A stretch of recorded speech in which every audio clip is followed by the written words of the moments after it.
সামনেই আসতে চলেছে মহাশিবরাত্রি। 5টি সংকেত পেলে বুঝবেন শিবের কৃপা আপনার উপর পড়তে চলেছে। বন্ধুরা, ঈশ্বর আমাদের সঙ্গে সবসময় সম্পর্ক বজায় রাখেন, প্রত্যেক মুহূর্তে আমাদের চারিদিকে থাকেন, কিন্তু এতটা পরিমাণে আমাদের পাশে থাকার পরও আমাদের তার উপস্থিতি সম্পর্কে বিশ্বাস হয় না। অনেক পূজা পাঠ করার পরও অনেকবারই ভক্তের ঈশ্বরের উপস্থিতি সম্পর্কে জানা থাকে না, আর প্রভুর দর্শন না পাওয়ার ফলে ভক্ত নিরাশ হতে থাকে।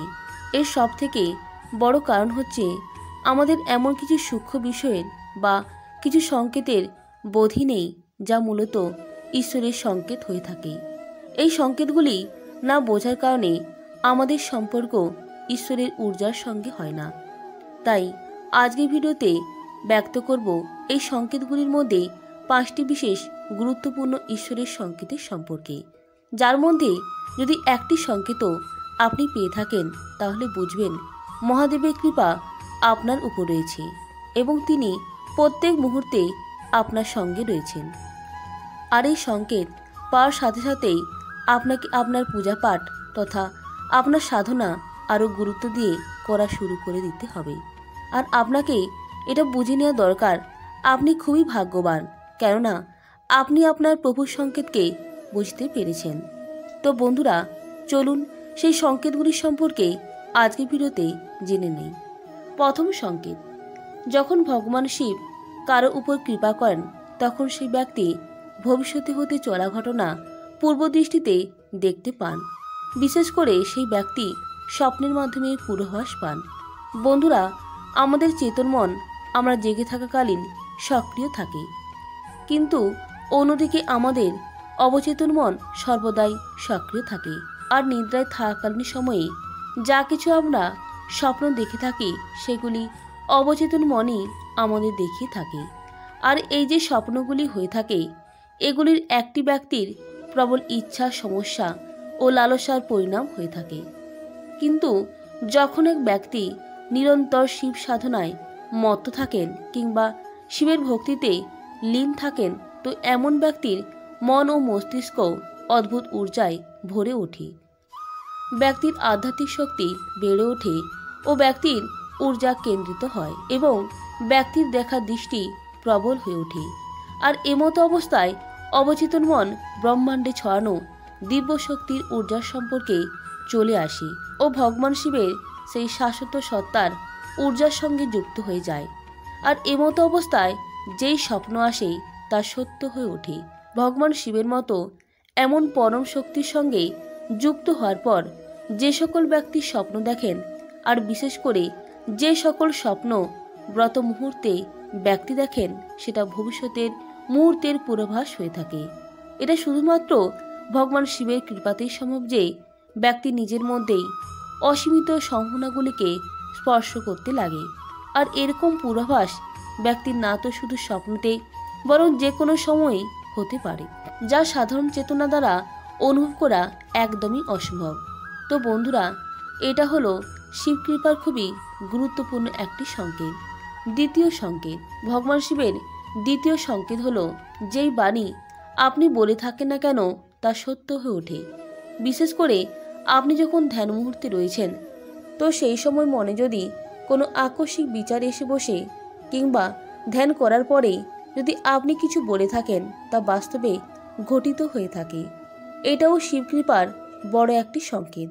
এর পেছনের কারণ হলো, যখন আপনি সাধনার অত্যন্ত গভীরে পৌঁছে যান, তখন অন্তর মনে ছেয়ে থাকা নেগেটিভ বিচার ধীরে ধীরে শেষ হতে থাকে ও মন নির্মল হয়ে ওঠে। আপনার শরীরের চক্র, বিশেষ করে আজ্ঞা চক্র, অনাহত চক্র ও বিশুদ্ধ চক্র জাগরুক হয়ে ওঠে এবং ঈশ্বরী ঊর্জায় সক্রিয় হয়ে যায়। আপনার এনার্জি ভরপুর হয়ে ওঠে আর আপনি ভগবান শিবের ঊর্জার সঙ্গে যুক্ত হতে পারেন। ভগবান শিব, যিনি ব্রহ্মাণ্ডের আধার, তার দিব্য শক্তি আপনার অন্তর্মনে গভীরভাবে নেমে আসে। তখন সেই পরিস্থিতিতে আপনি যা কিছু বলে থাকেন অথবা যেই বিচার আপনার মনে এসে থাকে, সেগুলি মিথ্যা না হয়ে প্রচুর প্রভাবপূর্ণ হয়ে থাকে আর আপনার বলা কথা সত্যি হয়। আপনার চেতনার স্তর দিব্য হয়ে ওঠে। চেতনার এই স্তর তখনই দিব্যি হয় যখন সেই ব্যক্তি শিব ধ্যানে লীন হয়ে যায় ও শিব ভক্তিতে সম্পূর্ণ ডুবে যায়। তৃতীয় সংকেত। শিবকৃপার তৃতীয় সংকেত হলো আপনার যেই কর্মগুলি বিফলে গিয়েছিল বা যেগুলি হবে হবে করে হচ্ছিল না, সেই কর্মগুলি পুনঃস্থাপিত হয়ে সফল হয়। আর যেই সমস্যা আপনার জীবনে ছিল তার কোনো না কোনো উপায় আপনি দেখতে পান। বন্ধুরা, সকল ব্যক্তির জীবনে অনেক সমস্যা ও অনেক চ্যালেঞ্জ হয়ে থাকে, আর অনেকবার রাস্তা এমন খারাপ হয়ে থাকে সেই সময় ব্যক্তি কি করবে তা বুঝে উঠতে পারে না। আর এমতো অবস্থায় যদি ভগবান শিবের কৃপা সেই ব্যক্তির উপর থাকে তবে ভগবান শিব তাকে কোনো না কোনো রাস্তা অবশ্যই দেখাবেন। আর এমনটা বেশি তখন হয় যখন আপনি শিব ভক্তিতে লীন থাকেন। তখন হঠাৎ করে আপনার মাথায় এমন বিচার আসে যা আপনার সমস্যার সঙ্গে যুক্ত থাকে, আর সেই সমস্যা থেকে বের হওয়ার কোনো না কোনো রাস্তা আপনি অবশ্যই পান। এছাড়াও ভগবান শিবের কৃপার ফলে কিছু সংকেত আপনি এমনও পান যেগুলি আপনার সমস্যা থেকে আপনাকে বাইরে নিয়ে আসবে।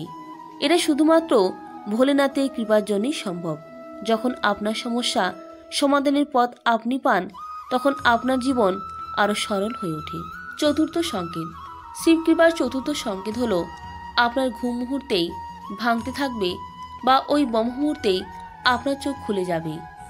বন্ধুরা, ব্রহ্ম মুহূর্ত এমন একটি দিব্য মুহূর্ত যেই সময় সকল পরমসত্তা তথা পজিটিভ শক্তিগুলি পুরো ব্রহ্মাণ্ডে ছড়িয়ে থাকে। এমন সময় যদি ব্যক্তির ঘুম প্রতিদিনই আপনা থেকে ভেঙে থাকে তাহলে এটা কোনো সাধারণ কথা নয়।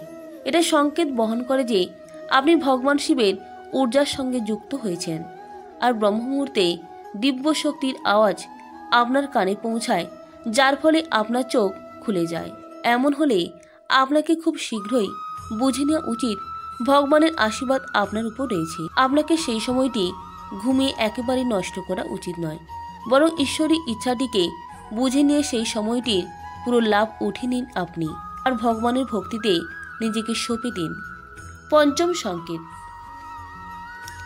স্বপ্নের মধ্যে যদি আপনি শিবলিঙ্গ দেখেন অথবা শিবালয় দেখেন, কিংবা ধরুন আপনি শিবলিঙ্গের উপর জল অর্পিত করছেন, এমনটা দেখেন, তাহলে এটা একটি খুব বড় সংকেত ভগবান শিবের কৃপার। বন্ধুরা, যদি এই স্বপ্ন আপনি দেখে থাকেন তাহলে আপনি খুবই ভাগ্যশালী। এছাড়াও ভগবান শিবের প্রতীক চিহ্ন যেমন রুদ্রাক্ষ, ত্রিশূল, মস্তকের চন্দ্রমা ইত্যাদি যদি স্বপ্নের মধ্যে আপনি দেখে থাকেন তাহলে এটাও ভগবান শিবের কৃপার একটি বড় সংকেত। যদি এই ধরনের কোনো জিনিস আপনি স্বপ্নেতে দেখে থাকেন তাহলে আপনাকে ভোলেনাথের ভক্তিতে নিজেকে আরও বেশি পরিমাণে লীন করে দিতে হবে। আর আপনি যদি এমনটা করতে পারেন তাহলে আপনার জীবনে যেই পরম লক্ষ্য রয়েছে, অর্থাৎ ভগবান শিবের দেখা পাওয়া বা ভগবান শিবের সঙ্গে নিজেকে যুক্ত করা, তা সম্পূর্ণরূপে পূর্ণ হবে। তো বন্ধুরা, এই ছিল সেই 5টি সংকেত। এগুলির মধ্যে যদি একটিও আপনি পেয়ে থাকেন তাহলে বুঝে নিন আপনি খুবই বিশেষ একজন মানুষ এবং আপনি একজন ভাগ্যশালী মানুষ। এমতো অবস্থায় আরও গভীরভাবে আপনাকে ভগবান শিবের পূজার লীন হয়ে যেতে হবে। প্রত্যেকে ভালো থাকবেন, সুস্থ থাকবেন। নমস্কার, ধন্যবাদ। ঈশ্বর আপনার মঙ্গল করুন।